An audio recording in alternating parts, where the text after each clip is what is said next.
কখনো হালকা মেঘ, এক পশলা বৃষ্টি, আবার কখনো রোদ। আকাশের দিকে তাকালে আবার হামেশাই দেখা যাচ্ছে নীল আকাশে তুলোর মতো সাদা সাদা মেঘ।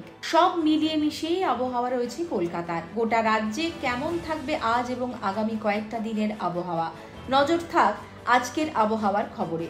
আবহাওয়া দপ্তর সূত্রের খবর, নিম্নচাপ শক্তি বাড়াচ্ছে বঙ্গোপসাগরে। উত্তর পশ্চিম এবং পশ্চিম মধ্য বঙ্গোপসাগরে নিম্নচাপের অবস্থান শক্তি বাড়িয়ে গভীর নিম্নচাপে পরিণত হওয়ার আশঙ্কা রয়েছে।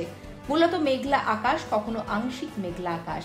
ভারী বৃষ্টির সম্ভাবনা নেই, মূলত পাসিং শাওয়ার রেন। বিক্ষিপ্তভাবে হালকা বৃষ্টির সম্ভাবনা, বাতাসে জলীয় বাষ্পের পরিমাণ বেশি। বৃষ্টি না হলেই আর্দ্রতাজনিত অস্বস্তি বাড়বে।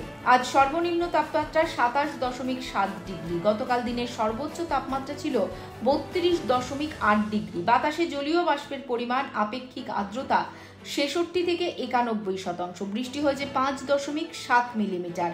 আবহাওয়া দপ্তর জানাচ্ছে এই নিম্নচাপের সরাসরি কোনো প্রভাব নেই বাংলায়। বাংলার উপকূলে মৎস্যজীবীদের জন্য কোনো সতর্কবার্তা নেই। 20 আগস্ট পর্যন্ত মৎস্যজীবীদের সমুদ্রে যেতে নিষেধ করা হয়েছে, মূলত দক্ষিণ উড়িষ্যা ও উত্তর অন্ধ্রপ্রদেশ উপকূলে।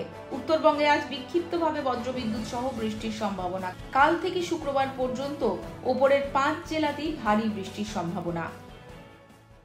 এখন সময় ফলো এবং সাবস্ক্রাইব করুন